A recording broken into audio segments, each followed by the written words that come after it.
Hello friends, welcome to our education. आज हम बात करेंगे सूर्य की यानी सन की। इसमें सूर्य में जो ऊर्जा का स्रोत है वह कौन सा स्रोत है, साथ ही हम इसमें गुरुत्वाकर्षण की बात करेंगे। साथ ही और इसमें जो ग्रह चक्कर लगाते हैं इसका क्या कारण है कि इसमें ग्रह चक्कर लगाते हैं। इतना सारा सौरमंडल में जो क्षुद्र ग्रह हैं, उल्का पिंड है और जो आकाश गंगाएँ हैं, ये सब चीज़ें कहाँ से हैं, कहाँ कैसे बनती है, इन सब के बारे में आज हम लोग बातें करने वाले हैं। चलिए स्टार्ट करते हैं साथियों। यहाँ आप जिस तरीके से देख पा रहे होंगे कि यहाँ एक इमेज है जो सूर्य की ली गई है और इसमें आप देख रहे होंगे बृहस्पति ग्रह दिख रहा है, साथ में इसमें शनि ग्रह है, अन्य ग्रह जो 8 के 8 ग्रह है वहाँ इसके चक्कर लगा रहे हैं। साथ में जो सूर्य आप देख रहे हैं इसमें जो ज्वाला उत्पन्न हो रही है पूरा रेड कलर का है और इसमें जो है ऊर्जा दिन प्रतिदिन बढ़ती जा रही है, ऊर्जा उत्पन्न हो रही है। पृथ्वी पर जो प्रकाश आता है वहाँ सूर्य के ही वजह के कारण ही आता है। सूर्य यदि ना हो तो पृथ्वी पर भी जीवन संभव नहीं है किसी भी जंतु का। यदि पृथ्वी पर यदि सूर्य की रोशनी ना आए तो पूरे पृथ्वी पर सिर्फ और सिर्फ अंधकार और बर्फीला क्षेत्र हो जाएगा।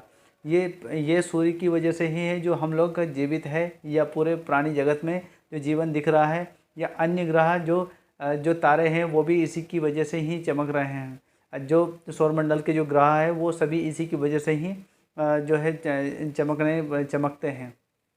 चलिए स्टार्ट करते हैं। आप देख सकते हो इस वाली इमेज में यह दीप्तिमान सूर्य है। इसमें कई प्रकार के जो है गैसीय जो गैस से बनती है। इसमें विशेषकर जो गैस रहती है उसमें हाइड्रोजन और हीलियम है। हाइड्रोजन का जो प्रतिशत है वहाँ 71% हाइड्रोजन है इसमें। साथ ही हीलियम की बात करें तो इसमें 27% के करीब हीलियम गैस है। ये दोनों ही गैसें मुख्य रूप से जो सूर्य में ऊर्जा का स्रोत मानी जाती है, क्योंकि जब वैज्ञानिकों के द्वारा जब बिग बैंग थ्योरी जब आई थी तो उसके मुताबिक इसमें बताया जा रहा है कि सूर्य में जो ऊर्जा का स्रोत है वहाँ हाइड्रोजन व हीलियम है। अब हीलियम के जो इसमें जो क्रिया होती है वो 3 अणु मतलब 4 अणुओं के 4 हाइड्रोजन के अणु से मिलकर एक हीलियम का अणु बनता है। इसी कारण से यहाँ ऊर्जा उत्पन्न होती है, मतलब इसमें नाभिक संलयन क्रिया होती है। इसमें आप देख सकते हो कि जो सूर्य की ऊर्जा है इसमें नाभिक संलयन, बाकी जो हम लोग पढ़ते हैं या देखते हैं कि जो है बम ब्लास्ट होता है या परमाणु विद्युत, जो परमाणु से विद्युत ऊर्जा उत्पन्न करते हैं परमाणु संयंत्र में, तो उसमें नाभिक की विखंडन क्रिया होती है। ऐसे बड़े बड़े जो है ब्लास्ट होते हैं और उसी से 1 से 3 और 3 से 9, 9 से 27 ऐसे ही मतलब 1 से 3 अणु बनते हैं।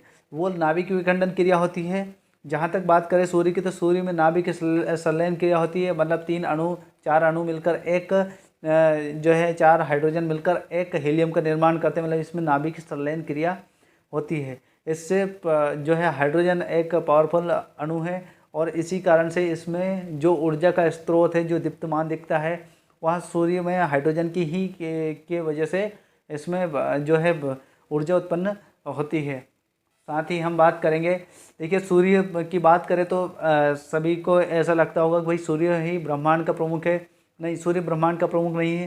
ब्रह्मांड अनंत है और इसमें हजारों लाखों गैलेक्सियाँ है। गैलेक्सियाँ मतलब आकाश गंगाएँ, जिसमें हमारी आकाश गंगा जो है मंदाकिनी दुग्ध मेखला है। जो हमारी आकाश गंगा में जो दुग्ध मेखला करके हमारी एक आकाश गंगा है जिसे हम दुग्ध मेखला बोलते हैं, जो हमारी गैलेक्सी है उसका नाम है दुग्ध मेखला।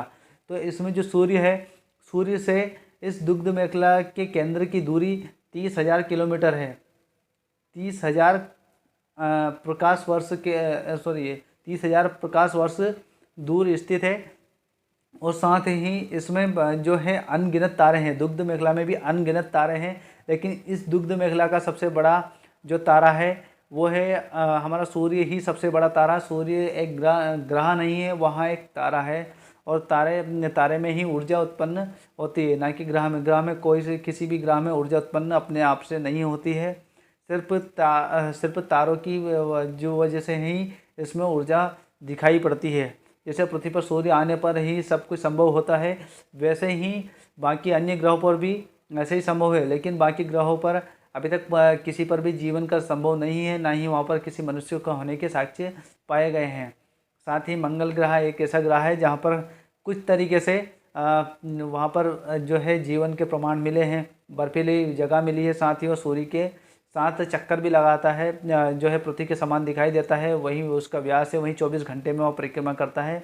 इसमें कुछ खासियत है, इस वजह से मंगल अभियान जो चला था भारत का भी और वर्ल्ड का भी, जो अभी तक मंगल अभियान चला है, उसमें वो सिर्फ जीवन की खोज कर रहे हैं, उसमें कि जीवन यदि उसमें संभव हो सके तो मानव जगत को वहाँ पर भी रहवास के लिए घर की सुविधाएं की जा सके। यही सूर्य की बात करते हैं हम लोग, तो सूर्य जैसे हजारों लाखों तारे हमारे जो है मंदाकिनी व ब्रह्मांड में हैं, और यहाँ सिर्फ एक तारा है, ना कि यह ब्रह्मांड का केंद्र है, यह ब्रह्मांड का केंद्र नहीं है, ये सिर्फ एक तारा है। ऐसे हजारों लाखों तारे ब्रह्मांड में हैं।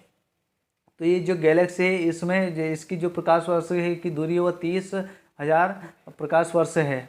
प्रकाश वर्ष सबसे बड़ा मापक जो है दूरी का मापक यंत्र है, जिसे हम प्रकाश वर्ष बोल सकते हैं।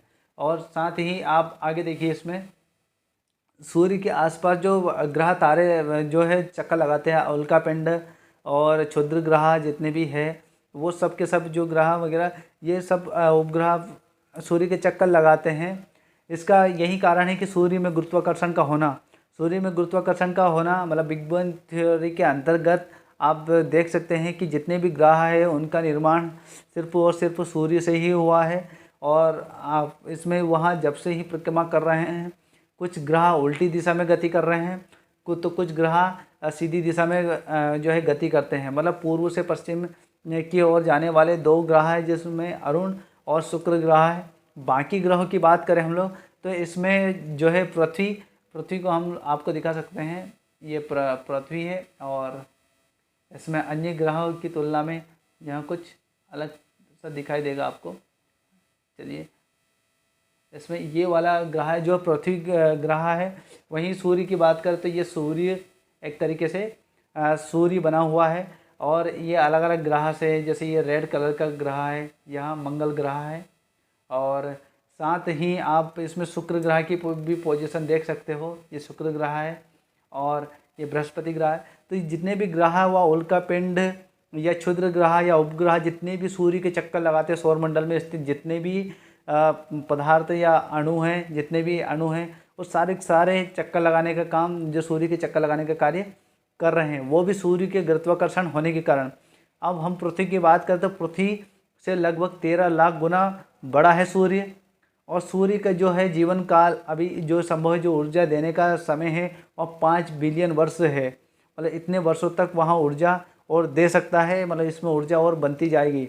इसमें हाइड्रोजन और हीलियम के वो चलते रहेंगे। साथ ही जो पृथ्वी है, अब इसमें जो जितने भी ग्रह हैं वहाँ बिग बैंग थ्योरी के अंतर्गत इसमें जो संकेंद्रीकरण के द्वारा हमें ही इसमें बाकी ग्रहों का निर्माण हुआ है।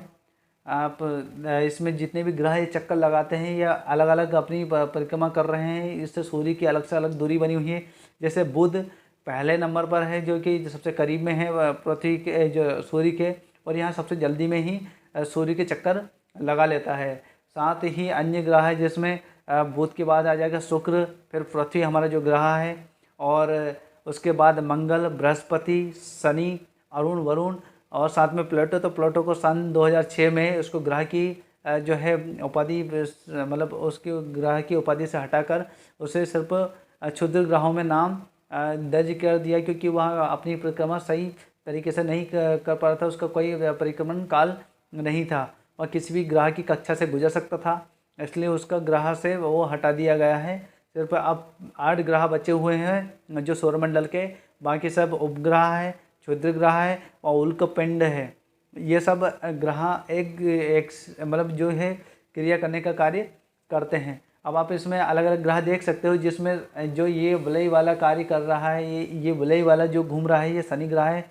इसमें लगभग 7 वलय पाए जाते हैं इसके आसपास, जो एक अपना उसमें अलग अलग प्रकार के जो क्षुद्र ग्रह वगैरह इसके आसपास चक्कर लगाते रहते हैं। उसमें भी अपना गुरुत्वाकर्षण है। लगभग चंद्रमा, जैसे हमारा पृथ्वी का एक चंद्रमा उपग्रह है, मतलब जब पृथ्वी पर जब चाँद चमकता तो वह एक ही चमकता है, वैसे मंगल पर भी 2 चाँद चमकते हैं। वहीं ऐसे ही चाँद लगभग 64 चाँद लगभग वो है बृहस्पति के ऊपर चमकते हैं, मतलब उसके आसपास इतने उपग्रह है। साथ ही 62 के करीब जो है 62 उपग्रह किसके, आपके शनि के पास पाए जाएंगे। शुक्र और बुध ऐसे ग्रह हैं जिनके पास ना तो कोई सा उपग्रह है, ना ही कोई इनके आसपास ज़्यादा कोई क्रियाएं नहीं है। वैसे शुक्र सबसे ज़्यादा चमकीला ग्रह है, क्योंकि इसमें प्रकाश का परिवर्तन होता रहता है। साथ ही हम आगे बात करेंगे इसमें, जैसे कि सूर्य में भी पृथ्वी की तरह, जैसे हमने भूकंप वाली क्लास में देखा था कि उसमें जो पृथ्वी की 3 जो सतहें हैं, जो है भूपर्पटी है, साथ में मेंटल है और उसके साथ आपका कोर है। यहाँ 3 परतों से मिलकर पृथ्वी बनी हुई थी। सेम ऐसी की ऐसी क्रियाएं पृथ्वी जो है सूर्य के अंदर है, लेकिन इसमें अलग अलग प्रकार से, जैसे आप देख सकते हो इसमें कोर वाला जो है, इसमें ये वाला क्षेत्र कोर वाला है। आप इसमें देख सकते हो सबसे अंदरूनी जो केंद्र है वहाँ सूर्य का ही केंद्र है, और इसमें जो ये दीप्तिमान जो दिख रही है, जो आसपास के जो पूरे क्षेत्र में ये फैली हुई है, ये वाली रोशनी, इसको हम कोरोना परत बोलेंगे। लगभग इसका तापमान 6000 डिग्री सेल्सियस रहेगा, मतलब इसके आसपास जाना असंभव है। मानव जीवन का या किसी भी जीवन जगत का जाना सूर्य के पास असंभव है, क्योंकि इसकी जो परत है बाह्य परत, उसका ही तापमान लगभग 6000 डिग्री सेल्सियस है, वो है कोरोना परत। सूर्य के टाइम पर जो चमकती है, जो सूर्य ग्रहण के समय जब चमकती है, जो परत चमकती है वो कोरोना ही परत है। सोचिए उसका ही इतना प्रकाश यहाँ पर पृथ्वी पर आता है जब सूर्य ग्रहण होता है। तो सोचिए कितना इसमें जो है हाइड्रोजन व हीलियम के कारण ऊर्जा उत्पन्न हो रही है। बाकी इसमें फोटोस्फीयर और अलग अलग प्रकार की जो है इसमें परतें बनी हुई है, जो अलग अलग प्रकार से ऊर्जा उत्पन्न करने का कार्य कर रही है। साथ ही हम आगे देखते हैं इसमें ज़्यादा कुछ नहीं है। सूर्य से जो भी जितनी भी ऊर्जा है, जितनी भी पृथ्वी पर ऊर्जा का साधन है, वह सब सूर्य से ही संभव है। यहाँ पर पानी का होना, वायुमंडल का होना, ये सब कुछ सूर्य की वजह से है। बाकी सारे अन्य ग्रहों का ऐसे टूटना हुआ था। इसमें आप देख सकते हैं, पेन यूज़ कर लेते हैं। इसमें ये वाले ग्रह इस प्रकार से टूटते हुए निकलते जाते हैं, इसलिए ये ठंडे होकर ग्रह का निर्माण होता है। इसी पर ही रहना संभव हो सकता है, लेकिन बाकी ग्रहों पर संभव नहीं है, वहाँ पर कोई जीवन का अस्तित्व नहीं मिला है। इसी के साथ आपको मेरे द्वारा दी गई जानकारी या सूर्य के बारे में दी गई जानकारी शायद आपको समझ में कुछ आया होगा या अच्छा लगा होगा। जैसे लाइक, शेयर एंड सब्सक्राइब जरूर करिएगा। तब तक के लिए जय हिंद, जय भारत। बहुत लंबा वीडियो है विक्रम।